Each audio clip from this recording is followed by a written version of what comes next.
wasallam wa ala alihi wa azwajihi wa dzurriyyatihi wa qurrabatihi wa ali baitihi wa ashabil kiram wa ila jami'il anbiya wal mursalin wal awliya wa syuhada wa salihin wa tabi'ina salihina ila yaumiddin wa ila abaina wa umatina wa azdatina wa masyaikhina wa auladina wa azwajina wa dzurriyyatina wa ahli baitina wa jami'i man tabi'ana lahumul fatihah.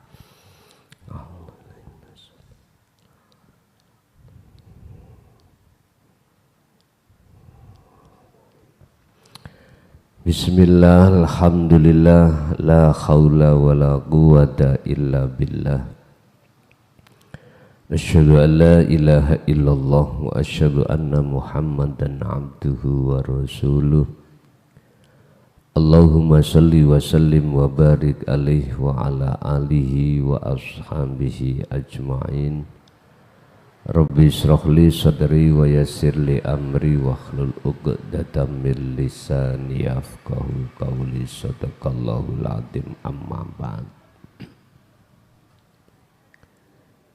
Tidak ada manusia di dunia ini tidak pernah melakukan satu kesalahan. Yang dimaksud kesalahan di sini adalah perbuatan-perbuatan ruhaniyah yang diteruskan menjadi perbuatan jasmaniyah. Perbuatan ruhaniyah yang disebut maksiat itu adalah hati yang selalu melalaikan Allah.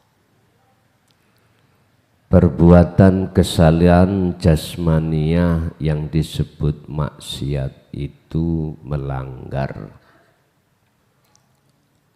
atau melakukan sesuatu yang Allah larang. Kedua perbuatan antara jasmani dengan rohani itu Allah masukkan di dalam hukum masing-masing. Allah memasukkan perbuatan jasmani di dalam hukum syariat. Allah memasukkan perbuatan rohani di dalam hukum hakikat. Bukaan revepe jika atos.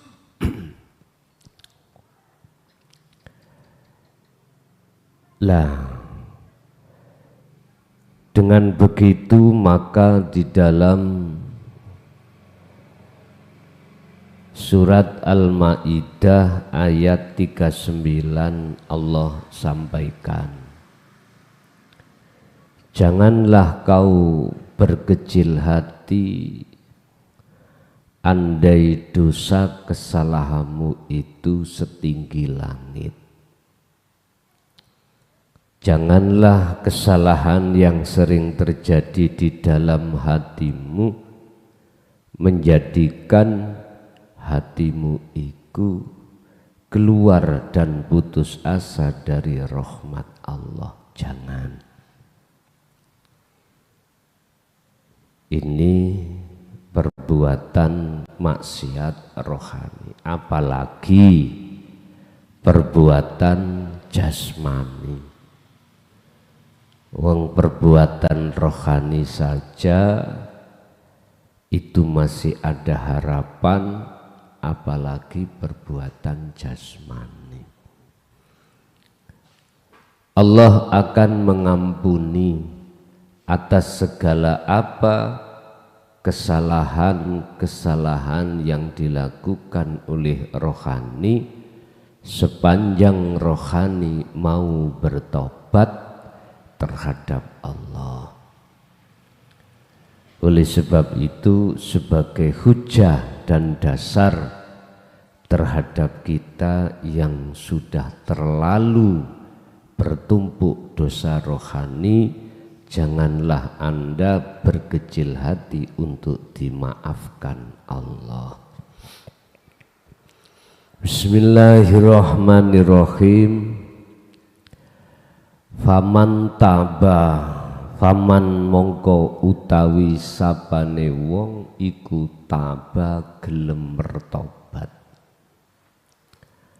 Sapa man gelem bertobat mimba didzulmihi sakwise atiku nglakoni maksiat dhateng Allah.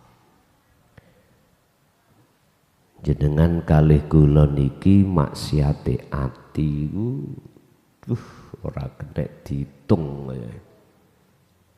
Ora kena diitung, umpama diitung ngono piye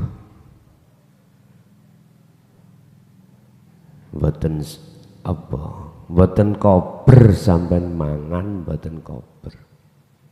Saking akehi kesalahan hati. 24 jam Allah kasih waktu, tapi tidak bisa kita gunakan untuk taat. Justru malah sering maksiat. Bentuke lali dan lali. Lali ku enggak sadar kalau apa yang muncul dan timbul dari segala makhluk itu sumbernya yang berperan dari urip atau dari Allah. Tidak ada kesadaran hati di situ, itulah maksiat. Maksiat.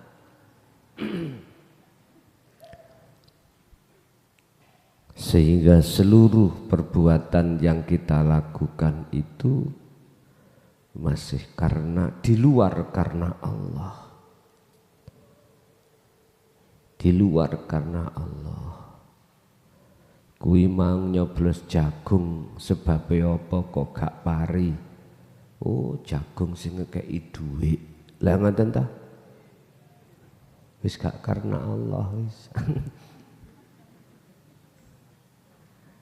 Udah gak karena Allah, karena sing maringi uang. Oleh bom-boman piro rek? Balas sepi. Wis ngoten niku ngalor ngidul, gawe kene tok seluruhnya mesti takok. Sawerane ndi? Lah ngoten nggih.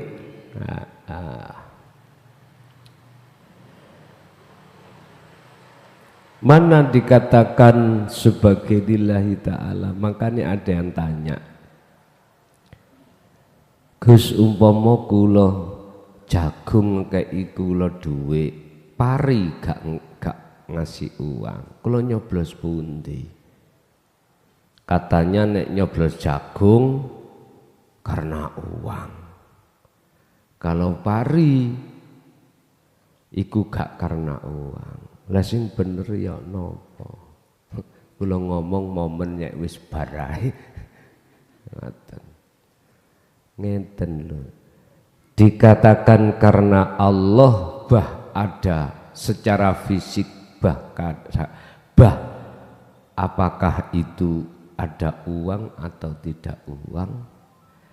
Kalau jenengan ingat sadar hati olehnya ketika nyoblos iku karena Allah, bukan karena diri kita sebagai makhluk atau orang lain, ya itulah yang disebut karena Allah. Wis nyoblos iku. Walaupun pari gak ngekei duit, ning nek atimu condonge karena Allah di situ, ya pari. Ngoten. Pun kepala desa iku gak oleh Pak Bu, ngarahkan iku gak boleh, cek mulus. Ya, cek mulus sesuai dengan pilihan warga sendiri. Tapi ketika saat kepala desa diikat dengan satu perjanjian untuk tidak mengarahkan, heranku pihak ketiga ngekei bom-boman supaya mengarahkan nyoblos salah satunya. Nah, terus apa bedanya? Ya wis enak gak nambahi kerja ngoten. Bon. Sebab di dalam ayat Allah katakan sing sapa wonge ndadekno pemimpin iku orang-orang yang hatinya condong pada dunia, maka sing milih iku ya golongane. Ngertos? Bahkan di akhir ayat itu barang siapa yang melakukan itu sudah jelas itu termasuk perbuatan zalim. Dalam surat Maidah ya juga ada. Bapak Ibu hadirin jamaah rahimakumullah. Wis kita kembali kepada ayat 39 Al-Maidah. Mim ba'di dzulmihi, itu maksudnya setelah si seseorang itu sadar kalau dia itu selama ini berbuat zalim pada Allah dengan bentuk melalaikan, wa aslaha, ke depan dia wa aslaha agawe bagus. Artinya apa? Hati jenengan ini menjaga jangan sampai lalai dari Allah. Jangan sampai. Tapi sebagai proses nggak bisa 24 jam penuh jenengan iki selalu ingat, nggak bisa. Karena apa? Karena sebagai proses orang-orang yang memakai sistem wasilun itu dihadapkan berbagai persoalan yang berkenaan dengan urusan dunia. Sehingga ketika menghadapi urusan dunia secara fisik, kadang-kadang iku hati ya lupa lali kalau semua sing agawe sedaya Gusti rapopo. Dan ini bukan termasuk bentuk pelanggaran. Enggak. Dengan catatan la tatruk adzikra li adami hudurika ma'allahi bihi. Yang penting hati sampai tidak ada unsur dengan sengaja untuk melalaikan Allah. Oleh sebab itu nomor dua, satu sisi tetap sampai iki njogo zikiri. Sudah sering saya sampaikan cara untuk zikir dengan mudah. Hati iku ingat Allah, tembus itu bagaimana caranya sudah. Inilah maksud wa aslaha. Kalau wa aslaha itu berbuat bagus ke depan ini berupaya, maka fa innallaha yatubu alaihi. Fa innallaha mongko sak temene Gusti Allah iku yatubu nrimo tobat sapa Allah alaihi ing atase siman tadi. Hati seluruh kesalahan seseorang yang mau berbuat seperti ini wa aslaha, perbuatan dolim setinggi apapun pasti Allah iku mengampuni. Makanya ayatnya fa innallaha yatubu, mongko maka sesungguhnya. Lagi berarti wis gak main-main. Betul-betul Allah itu akan mengampuni jikalau wa aslaha. Hati Anda berupaya terus lewat ajaran dzikir sirul asror untuk sadar kalau semua yang berperan adalah Allah. Innallaha satemene Gusti Allah iku ghafurun, sebab satemene Allah iku ghafurun, dat kang maha ngampuni, rohimun kang welas. Berarti rohim iku beda dengan rohman.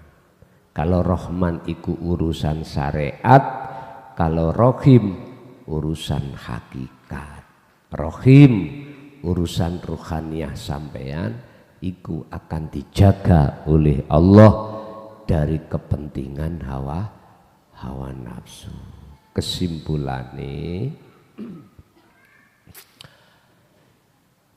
hanya hati seseorang yang sudah sadar tentang ajaran Rasulullah, yaitu dinut tauhid, sehingga muncul di dalam hatinya itu satu keimanan kalau inilah kebenaran. Ini sebab tidak semua orang ketika saat ajaran tersebut disampaikan hatinya mau menerima. Sedikit sekali yang menerima.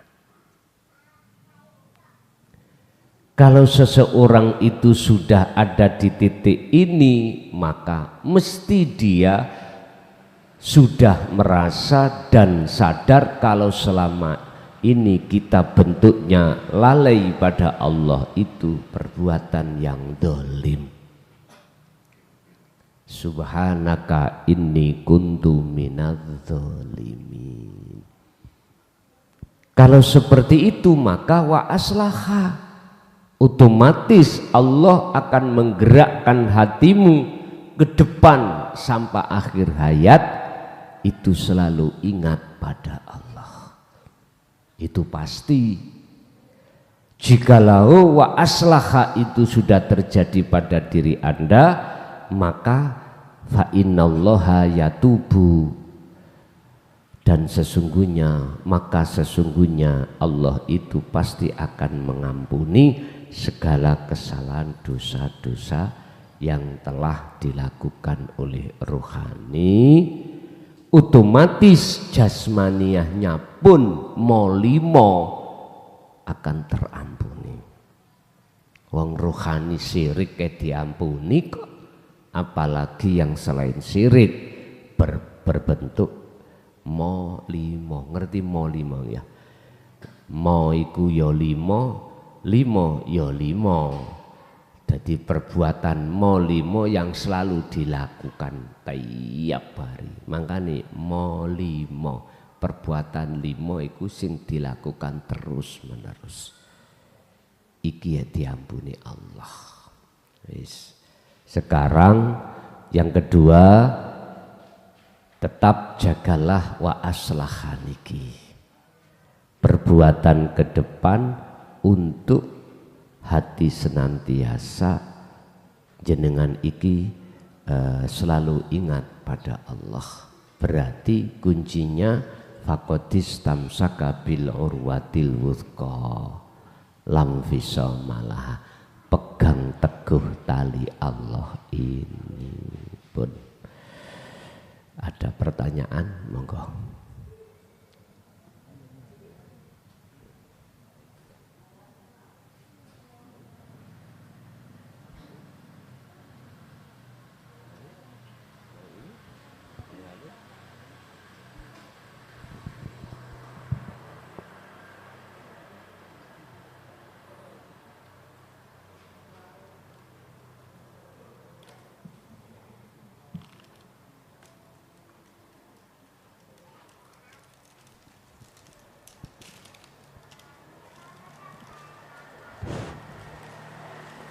Assalamualaikum warahmatullahi wabarakatuh.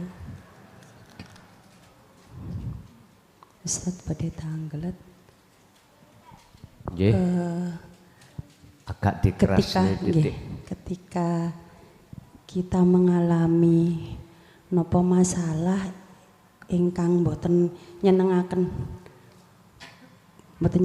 belas pokoknya niku ya nopo carane, maksudnya sikap pertama kali yang kita lakukan agar tidak maksiat hati. Kan ketika kita tidak maksiat, kita ingat Allah, niku kan akhirnya niku mboten melakukan nopo-nopo.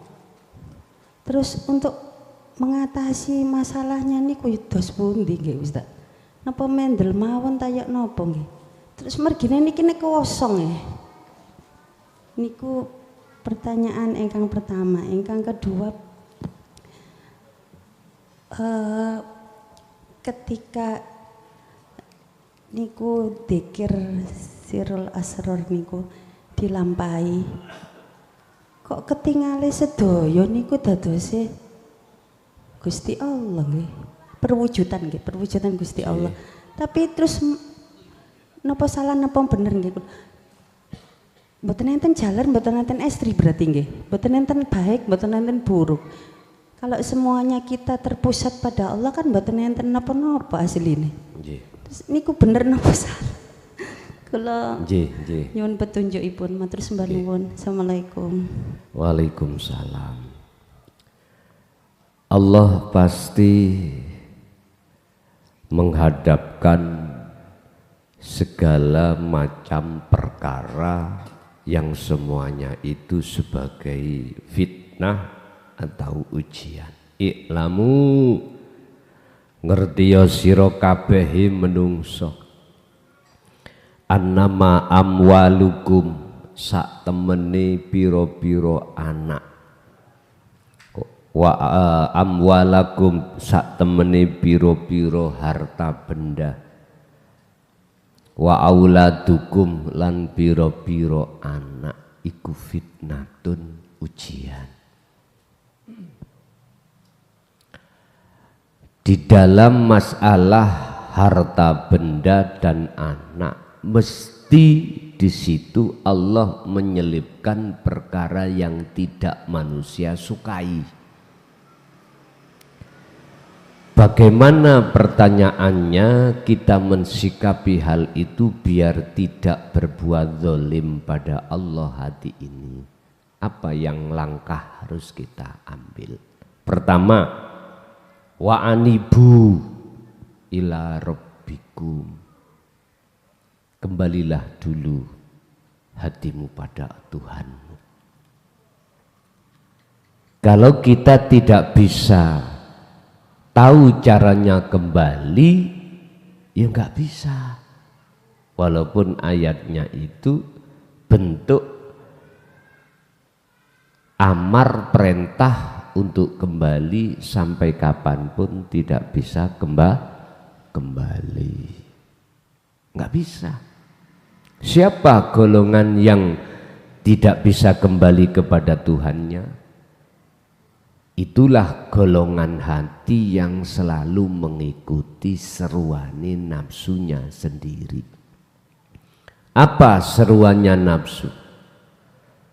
Inna nafsa la amradum bisu, la amradum bisu.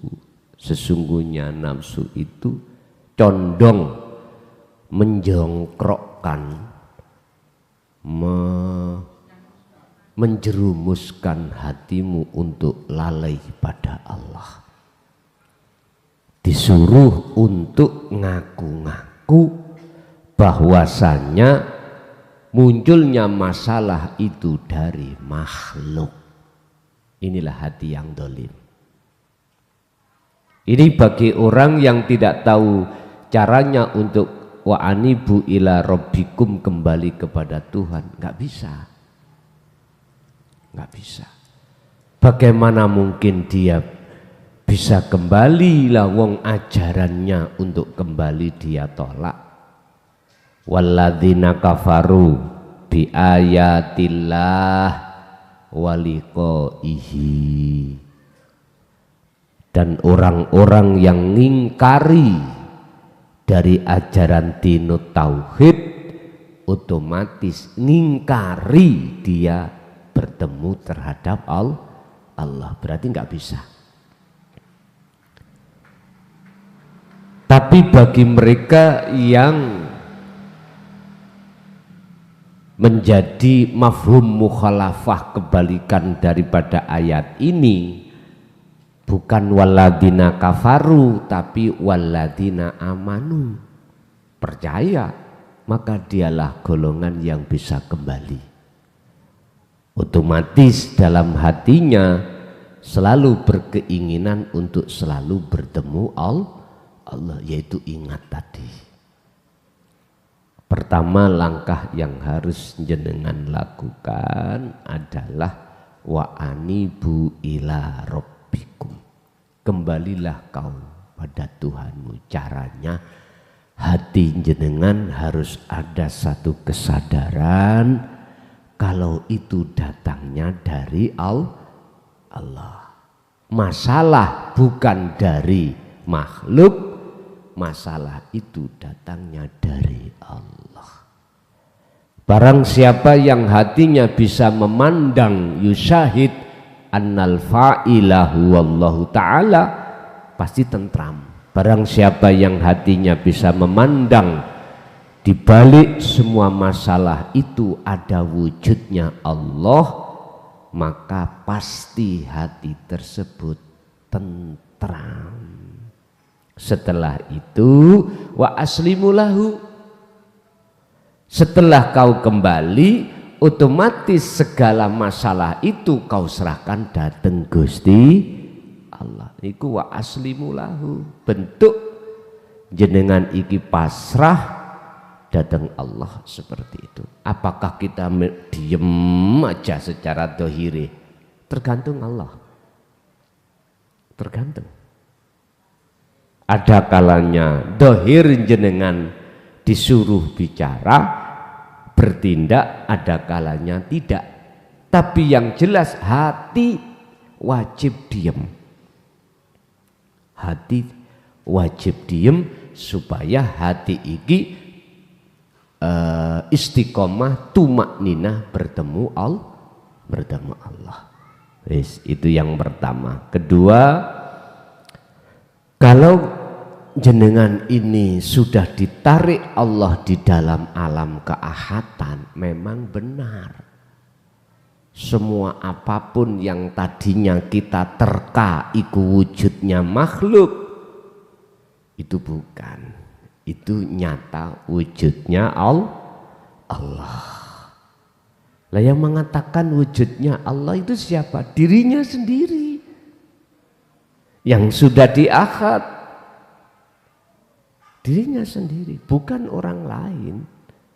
Dirinya sendiri siapa? Ya Allah iku yang mengatakan. Karena makhluk kan sudah tiada. Makanya sering saya katakan, asalnya kita makhluk itu tidak ada. Adanya sebab diadakan oleh yang ada. Jikalau Anda ingin tahu sebetulnya siapa yang wujud itu, maka Anda harus kembali ke asal. Asal tidak ada, kita wajib untuk menghilangkan rasa ada ini supaya muncul ketidakadaan diri kita. Kalau itu sudah tercipta atau sudah terjadi, maka yang ada hanyalah yang ada. Berarti yang bisa melihat yang ada, itulah yang ada sendiri. Mekaten benar. Ada lagi.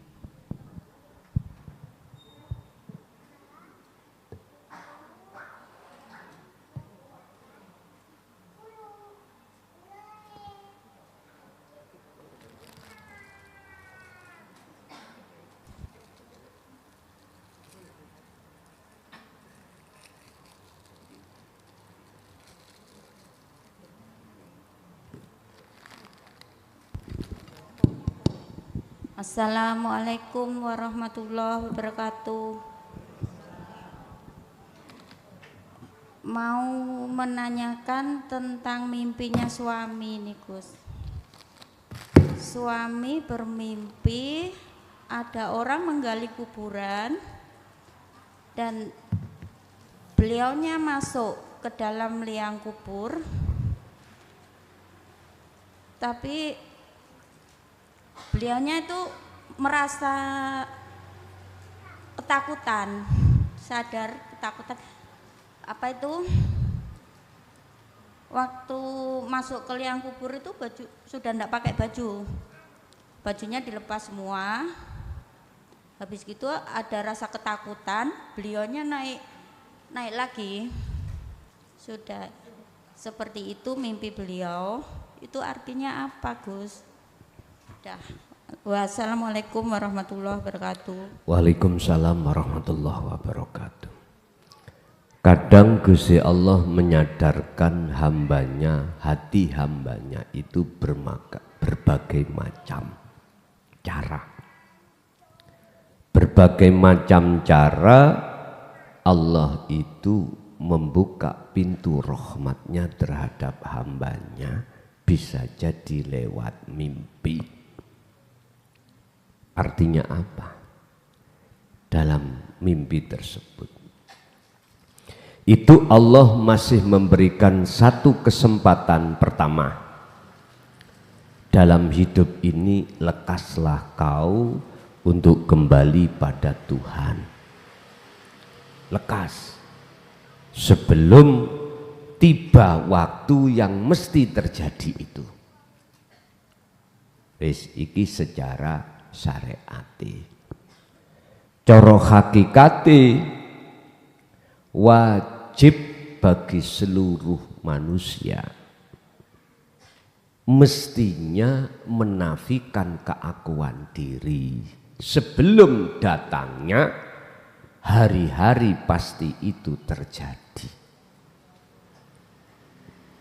Saya ulang, wajib bagi setiap diri manusia untuk menafikan, meniadakan keakuan diri sebelum datangnya waktu yang Allah pastikan, hatta ya'tiyakal yakin, sampailah pada waktu di mana sesuatu yang pasti akan terjadi, yaitu kematian. Sebab untuk bertemu Allah di dalam alam akhirat atau alam musyahadah wajib kawula iku tinggalkan alam dunia.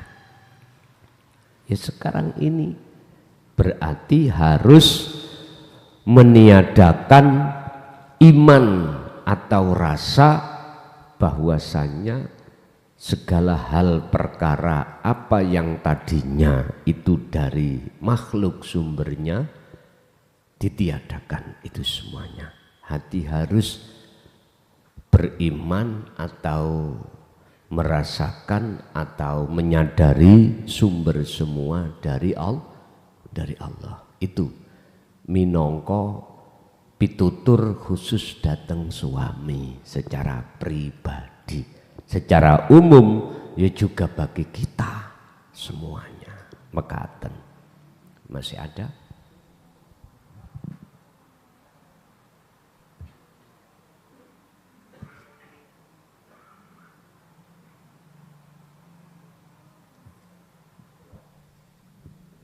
Sampun cukup? Al-Fatihah.